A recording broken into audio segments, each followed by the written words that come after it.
Hi guys.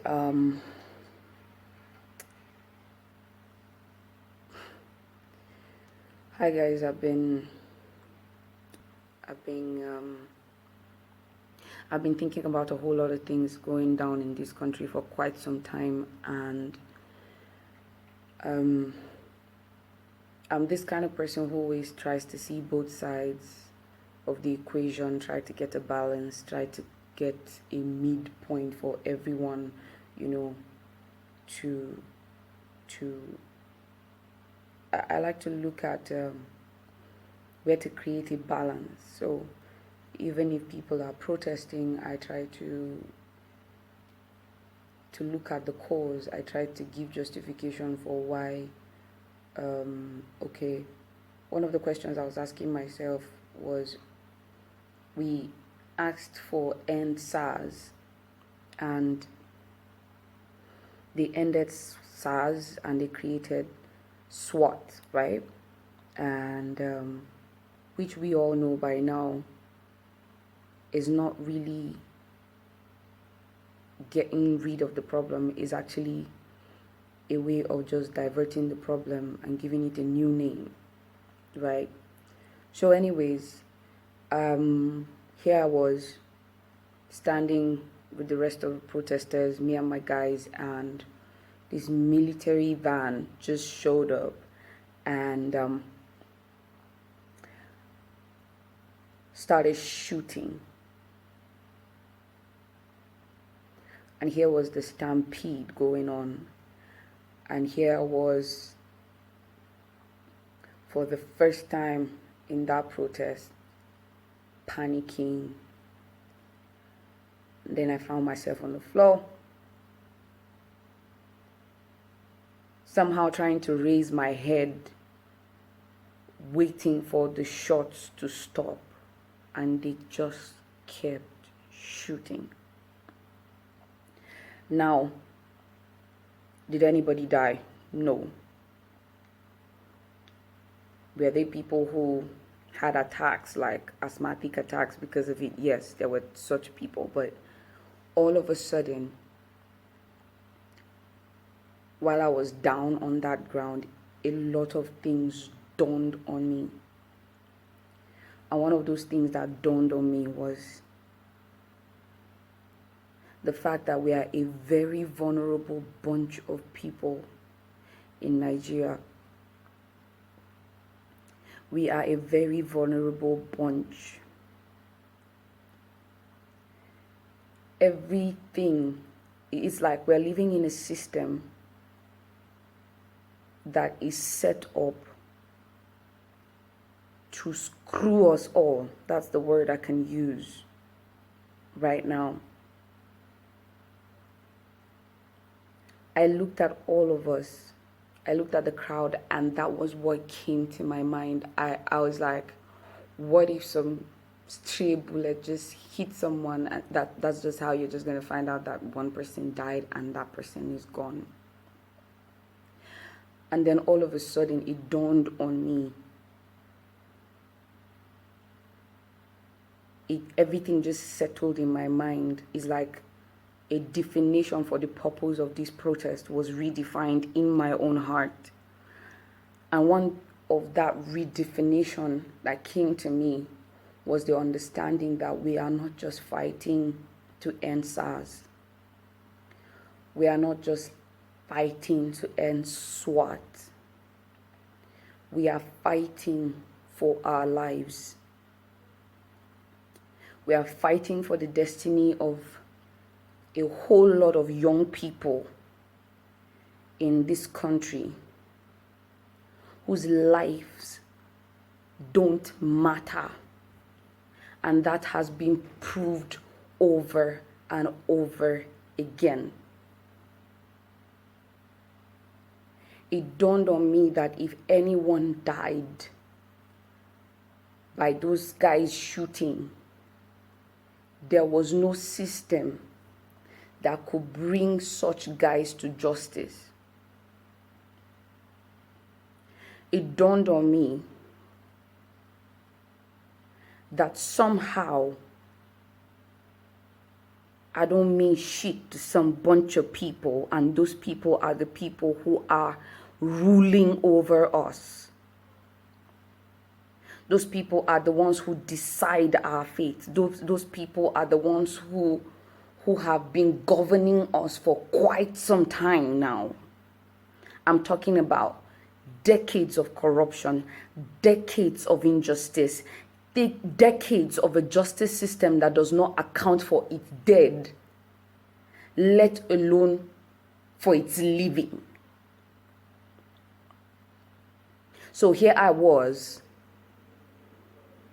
thinking about all those people who died, who were massacred and no one was speaking, were massacred in villages and no one was speaking for them. I was thinking about the killings in Kaduna. I was thinking about the killings that have happened in Jos. I was thinking about the nationwide terrorism, the nationwide banditry, the nationwide attacks.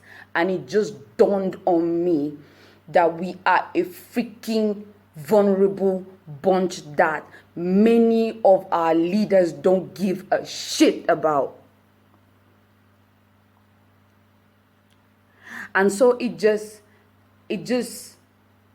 happens to be that what we've been good for the past generations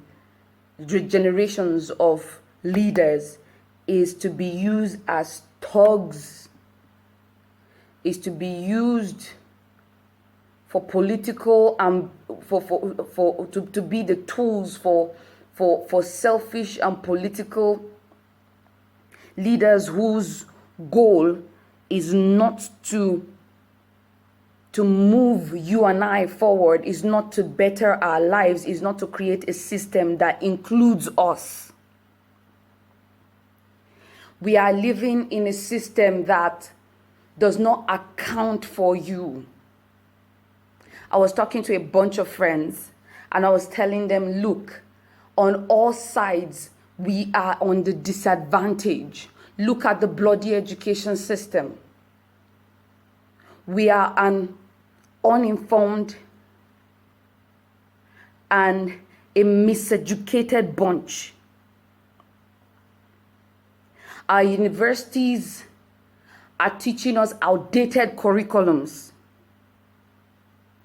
And here we are in the same labor market with a bunch of niggas whose parents, who are in charge of us, whose children, who can afford to put their children in Harvard, in Oxford, take them to Yale, and they will come back to this country and be in the same labor market with you and I. That is the first place where we're all fucked. Because the level playing ground is not the same. Then I started thinking about the North. How many times have there been genocides in the North that nobody, in fact, we all know that even when the perpetrators of these acts are actually reported to the police, the next day you will find the same niggas out in the streets with their cows, with some of them even harass you because somehow they are not accountable for the lives that they take. Sometime this year, right? Was it not this year that Rinji's life was taken? Right? Sometime this year, a friend of ours was killed.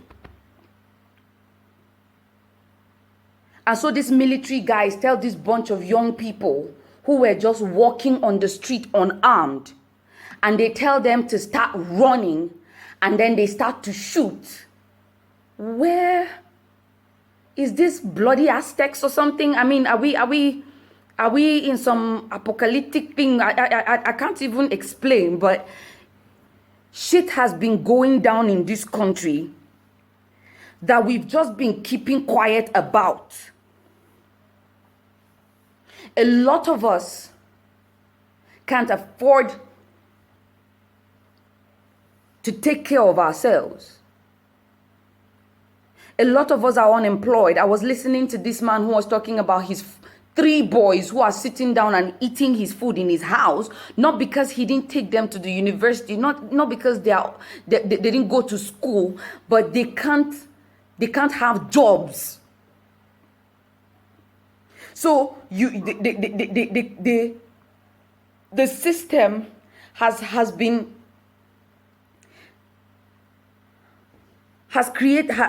is like it's shielded itself from the problems of the masses, that it can't even feel the pain that you and I are going through. So the government is still wondering, we've ended SARS. We told you that SWAT is not going to harass you and collect your phones. We told you that SWAT is not going to intrude on your privacy.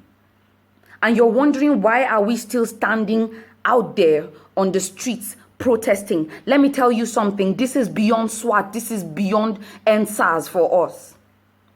This is us waking up to the reality that justice needs to be established in this country. We need reformation in our judicial systems.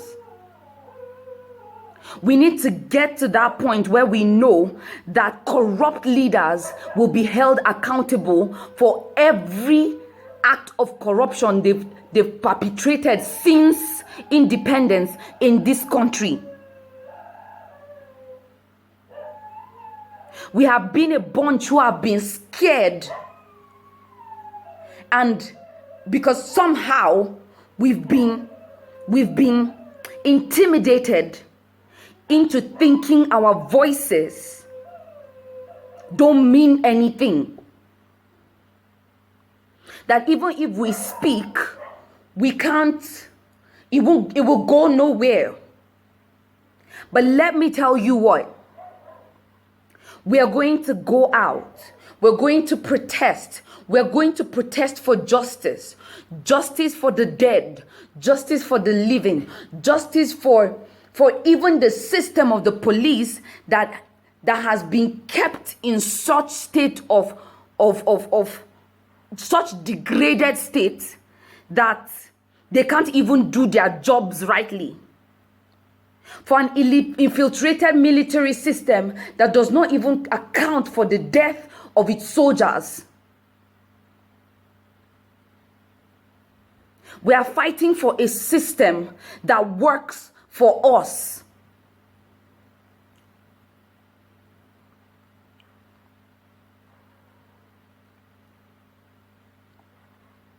I've been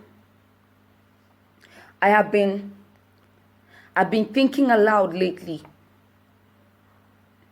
And one of those thoughts that kept coming to my mind was this question: where do we begin? Where do we begin? What needs to be done to ensure that my future and the future of every young person and every child is safe? We've been played that trick of divide and conquer for quite a very long time. Listen, people, religion, ethnic differences, all the partisan politics that has been played in this country is just geared towards dividing us so that whoever needs to do what they got to do will not have any opposition. Let's just stay fighting ourselves on religious grounds. Let's just stay fighting ourselves on political grounds. Let's just stay fighting ourselves, on ethnic grounds. While we do that, they're creating all these problems in our midst. That's where they get to loot us of our resources. That's where they get to deceive us. That's where they get us to vote for the wrong people. That's where they get us to become a religious bunch whose brains do not work while they steal from us. They're not just stealing our money. No, they are not just stealing our lives. They are not just taking our lives. No, they are taking away the destiny of this nation and making it look like we're a bunch of lazy people. Oh, I guess the system is now surprised, huh? That we're coming out and speaking this loud and saying what's on our mind.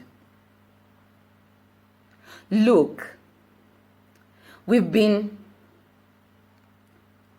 brainwashed for quite some time into thinking that somehow, someday, some leader is going to go up there within the same generation of our godfathers that have been ruling this country to come and save our lives.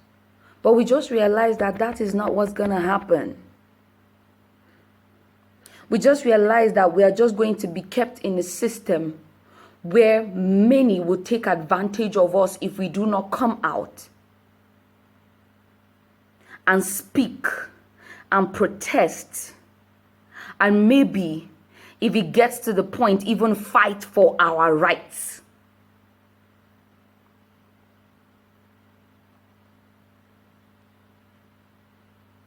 So here we are, being misled on a daily basis, wondering, okay, where do we start? We can't even have dreams anymore, because somehow the narrative has always been, you can't dream in this country. It's almost like survival of the fittest. And somehow they know. So they don't even bother sending them to the schools you and I go to. When they get sick, they don't even go to the same hospitals you and I go to.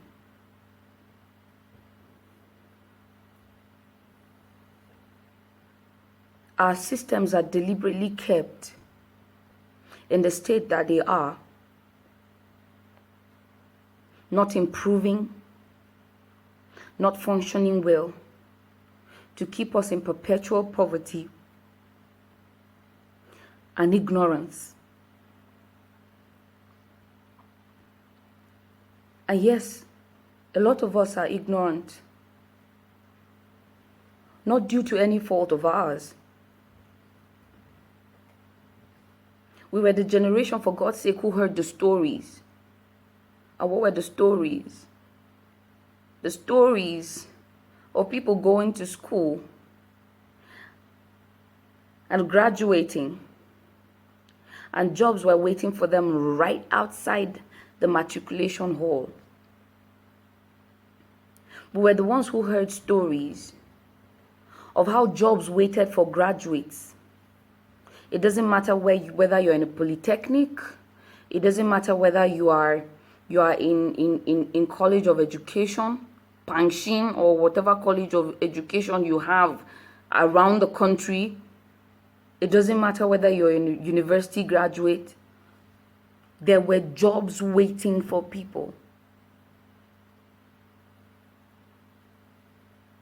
We were the ones who heard stories about how there was so much wealth in this nation that our leader go on said, we have so much, we don't even know what to do with it.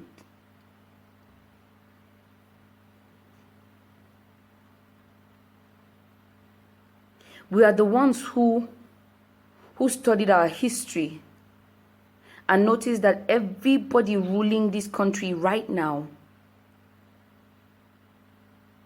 started ruling this country when they were freaking young. When they were in their 30s. The people who were in charge of this nation were young people like me. And then these same young people became the godfathers in this nation. And then they said to us that we are the leaders of tomorrow.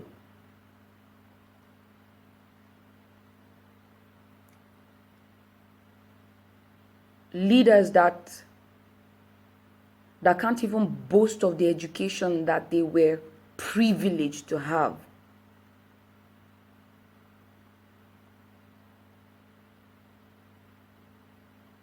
Look, man, I got freaking tired. And somehow a definition to why I was standing in that protest just came to me. It wasn't like it wasn't there. But somehow I just realized that we need change. And that change is now. We don't want it tomorrow. Nah, bruh. Nah. We need it now.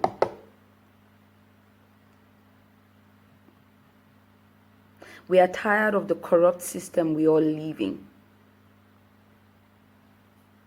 where people are asked to account for palliatives and the funds given to them, and then they faint because they can't account for it. Somehow they stole it and no one calls them to justice.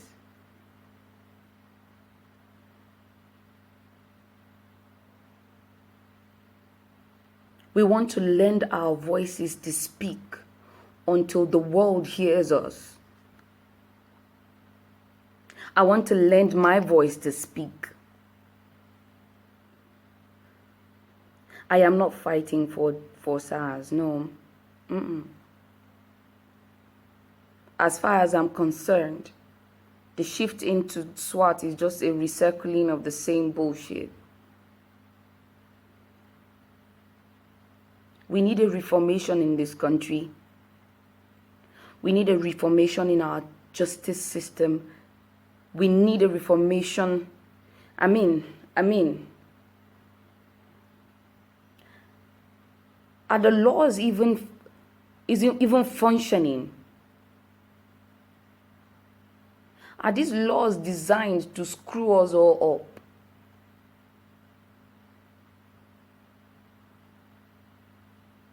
Where is the judiciary? Where is the legislature?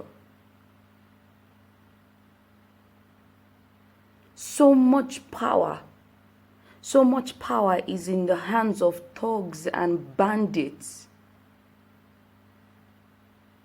It almost looks like we have no arm of government to protect us, to ensure that we have rights and we can believe that those rights can be protected.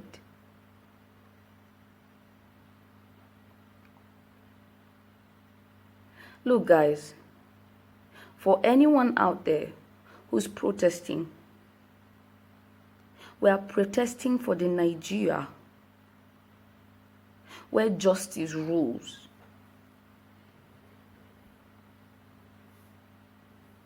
Where criminals are put to justice regardless of what position they hold in this society. We are fighting for our destiny. We can no longer allow a few bunch of people to keep manipulating every 4 years a whole mass of people, subjecting us to poverty while they enrich themselves on the blood of innocent people.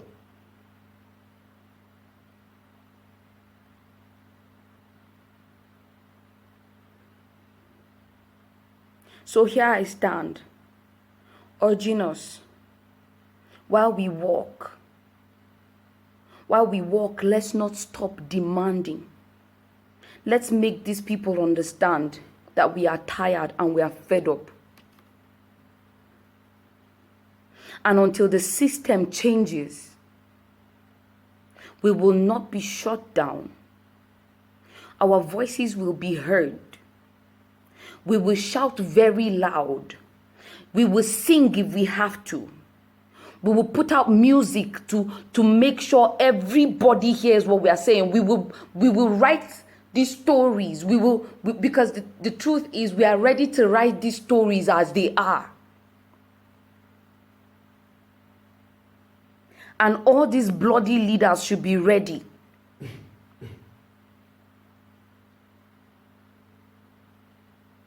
They should be ready. Because we won't stop talking. We won't stop shouting. We won't stop speaking until that change comes to this nation. Because I am freaking tired. I don't know about you. I am frustrated. I feel like I'm in a system that wants to entrap me on all sides.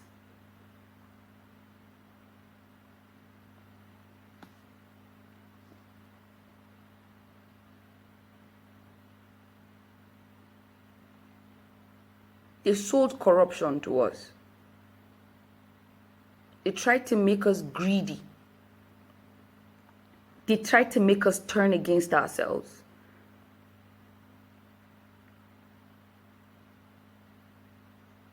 I'm saying everyone needs to sit down and rethink. This is the time where we need to start questioning every bill that is passed in the National Assembly. How does it affect us? Who are the people benefiting from it?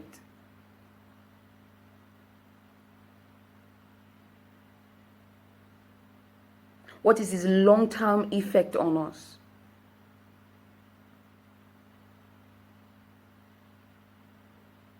This is the time where we need to be included in this, in making the decision for this nation. We are no longer stupid kids anymore. We don't want to be lazy kids. Some of us have big dreams. We're just looking for a system that will support it. We're willing to work. We're willing to work really hard.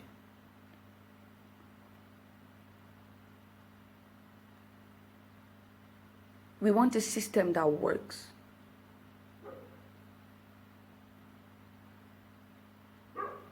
So guys, let's wake up, man. Nigeria is looking at an awakening. Nigeria is looking at an awakening of a tired generation that is fed up of the tyranny.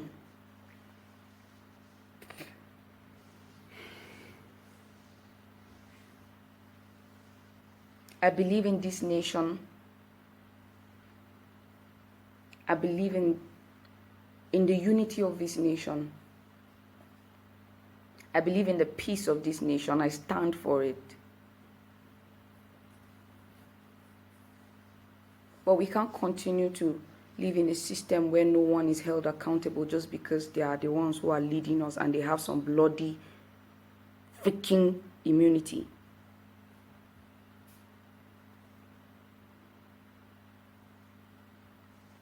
Where senators are paid on a lavish salary budget. If I'm even correct, I don't even know. And I really don't care right now. While the people who are supposed to protect us are kept living like they're living in slums.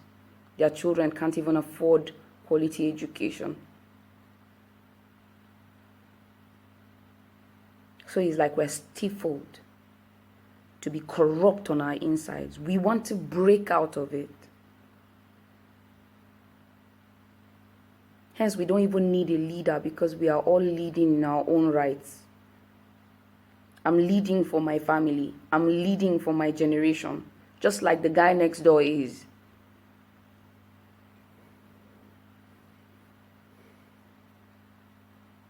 So guys, I just needed to come out here to just say my mind. I'm not just saying Endsars. I'm saying give us justice. Give us justice for all the times that our blood was shed. The blood of our brothers were shed. Give us justice. make our homes safe to live in.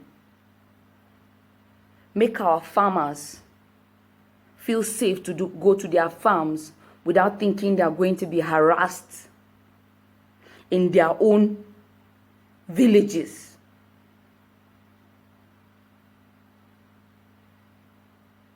Make our schools good enough for us to go to and stand with anyone around the world and be able to give our best to this nation, because we are that good and we are that intelligent and we are that gifted. Make the streets safe for us to live in, where we are not scared of the police, neither are we scared of the military.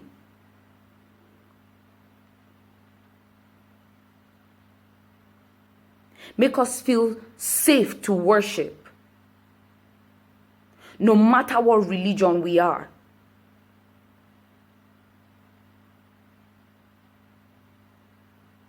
We are tired of the political thuggery in this nation.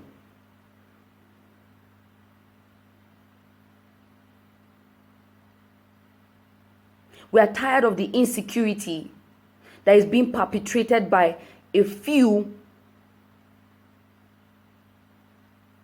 sponsoring the vulnerable ones of us to create chaos amongst our midst.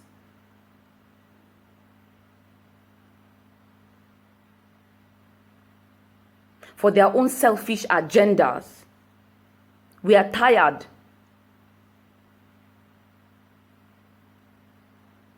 We want our homes to feel safe for us to live in.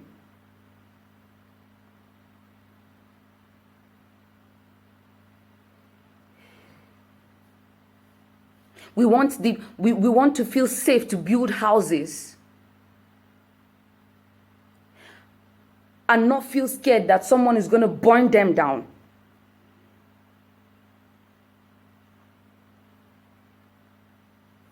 We are tired of people killing and nobody accounting for who is killing. We are tired.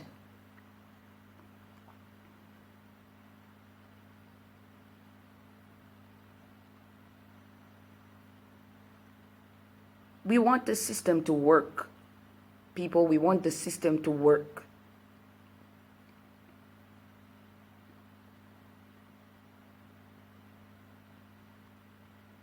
That's what we are agitating for.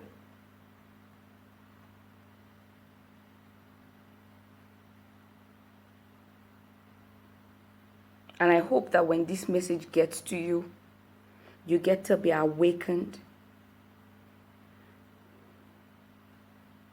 You go out